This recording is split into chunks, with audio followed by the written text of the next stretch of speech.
Corona का कहर देश और विदेशों में बढ़ रहा है। कई लोगों ने अपनी जिंदगी इसमें गंवाई है। अगर आपको इस महामारी से बचना है तो आपको अपना ख्याल खुद ही रखना होगा। कोई भी सरकार या डॉक्टर इससे आपको बचा नहीं सकते, क्योंकि अभी तक पूरे दुनिया में कहीं भी इसका इलाज नहीं मिला है और इसका टीका भी अभी तक मिल नहीं पाया है। सारी दुनिया लॉकडाउन के उपायों पर कोरोना को रोक रही है, पर लॉकडाउन इस समस्या का समाधान नहीं है। रोग प्रतिकारक क्षमता बढ़ाना यह एक बहुत ही महत्वपूर्ण उपाय आपको करना जरूरी है।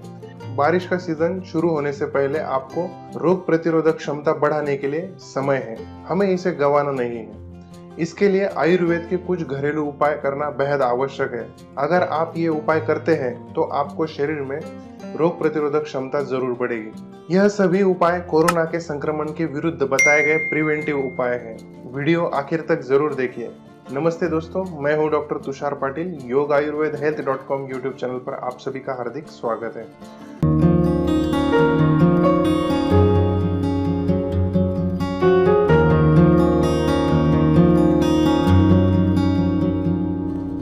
हम हर साल देखते हैं बारिश के सीजन में हमारे देश में वायरल इन्फेक्शन बहुत ही बड़ी मात्रा में दिखाई देता है, क्योंकि बारिश के सीजन में मानसून के सीजन में वातावरण में कुछ बदलाव होते हैं। इस वातावरण को आयुर्वेद में वर्षा ऋतु कहा जाता है।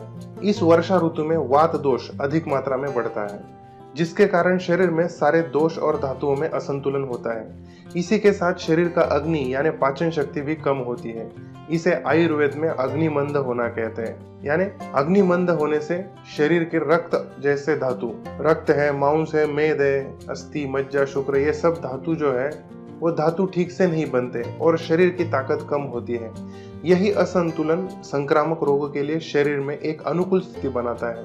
इस दोषों के असंतुलन से शरीर की रोग प्रतिरोधक क्षमता भी कम होती है। यानी दोषों का असंतुलन, पाचन शक्ति मंद होना, धातुओं का बल कम होना, इन सभी कारणों की वजह से हमारी इम्यूनिटी पावर इन दिनों में यानी बारिश के दिनों में स्वभाव से ही कम होती है।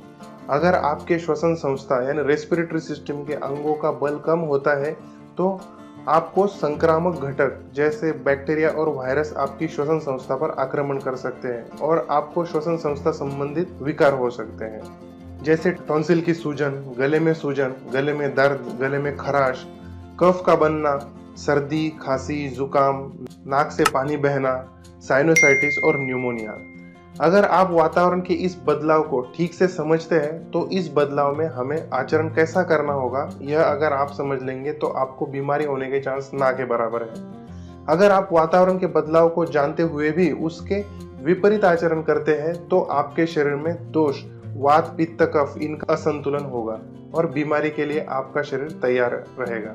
इस अवस्था में आपको सिंपल फ्लू और बुखार के साथ कोरोना का संक्रमण भी हो सकता है। सिंपल फ्लू और बुखार के लिए भी आपको इस महामारी के वातावरण में बड़ी दिक्कत का सामना करना पड़ सकता है। तो चलो देखते हैं हमें क्या क्या उपाय करने जरूरी है। सबसे पहला उपाय है आपको हर रोज भारत सरकार के आयुष मंत्रालय ने बताया हुआ आयुष काढ़ा लेना बहुत ही जरूरी है। यह काढ़ा बहुत ही सिंपल होता है, जैसे हम रोज चाय तुरंत करके तैयार करके पीते हैं वैसे ही ये काढ़ा हमें बनाना है और पीना है। सुबह और शाम 2 बार अगर आप ये काढ़ा पिएंगे तो आपकी रोग प्रतिरोधक क्षमता श्वसन संस्था के संबंधित रोगों को आपका बचाव करेगी। यह काढ़ा बनाना भी बहुत आसान है। इसमें आपको तुलसी के पत्ते, काली मिर्च, सौंठ, दालचीनी और मनुका यानी किशमिश पानी में डालकर उबालना है। टेस्ट के लिए आप गुड़ भी डाल सकते हैं। इस काढ़े से आपका पाचन तंत्र अच्छा रहेगा, आपका अग्नि यानी पाचन शक्ति बढ़ेगी, जिससे आपको बारिश के सीजन में भी बीमारियों से प्रोटेक्शन मिलेगा। यह उपाय बारिश के सीजन में भी आपको शुरू रखना होगा। दूसरा उपाय है रोज सुबह 10 ग्राम च्यवनप्राश यानी कम से कम 1 चम्मच या 2 चम्मच खाली पेट च्यवनप्राश खाना है। इससे भी आपकी इम्यूनिटी अच्छी डेवलप होगी। च्यवनप्राश श्वसन संस्था के लिए बनाया गया एक उत्कृष्ट रसायन है, जिसके कारण शरीर का अग्नि पाचन शक्ति अच्छी रहती है। रसायन औषधि का काम होता है बीमारी को जड़ से मिटाना और बीमारी को दूर रखना, इसलिए यह उपाय भी आपको नियमित शुरू रखना है। तीसरा उपाय है हल्दी का दूध। यह दूध आपको बहुत सी रेस्पिरेटरी प्रॉब्लम से दूर रखेगा।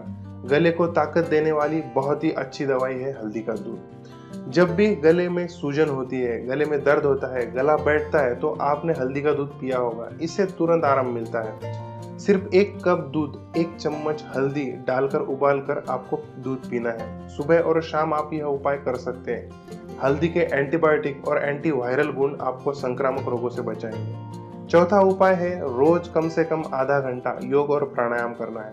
प्राणायाम से आपके श्वसन संस्था की ताकत बढ़ती है, सीने की सभी मांसपेशियों का व्यायाम होता है, हमारे फेफड़ों की कैपेसिटी बढ़ती है, अधिक ऑक्सीजन वायु के कारण रक्त संचरण में सुधार आता है, रक्त शुद्ध होता है। शुद्ध रक्त होने से पूरे शरीर में उत्साह बढ़ता है और मन की निराशा भी दूर होती है। कपालभाति, अनुलोम विलोम, भस्त्रिका प्राणायाम कम से कम आधा घंटा तक रोज करना है। निरंतर करते रहने से आपको अच्छे लाभ मिल सकते हैं। इसे सीखना भी आसान है। रोज टीवी पर, इंटरनेट पर योग प्राणायाम सिखाने के लिए योग प्रशिक्षक मार्गदर्शन कर रहे हैं, आप उसका भी लाभ ले सकते हैं। पांचवा उपाय है गरारे करना। नमक के गर्म पानी के गरारे करने से गले के अंगों को ताकत मिलती है। गरारे एक बार कम से कम 5 मिनट से 10 मिनट तक अच्छे से करना है। इसमें हल्दी और नमक दोनों इस्तेमाल कर सकते हैं। हल्दी और नमक दोनों बैक्टीरिया और वायरस को नष्ट करते हैं और गले को ताकत देते हैं। यह उपाय भी आपको दिन में 2 बार करना है। इन सभी उपायों से आपकी इम्यूनिटी जरूर बढ़ेगी, जिससे आप बारिश के सीजन में भी पूर्ण रूप से स्वस्थ रह सकेंगे, निश्चिंत रह सकेंगे। बारिश शुरू होने में अभी 1 महीना और है। इस 1 महीने में आप अपनी इम्यूनिटी कमा सकते हैं, जिससे कोरोना क्या और कई संक्रामक बीमारियां भी दूर रहेगी। आपको वीडियो कैसा लगा, वीडियो के नीचे कमेंट में जरूर बताइए। योग आयुर्वेद health.com हमारा चैनल है, उसे सब्सक्राइब कीजिए। चैनल पर योग और आयुर्वेद के बारे में शास्त्रीय जानकारी है, उसे भी देखिए। वीडियो को लाइक कीजिए, दोस्तों के साथ शेयर करना मत भूलिए। आयुर्वेद अपनाइए, स्वस्थ रहिए। धन्यवाद।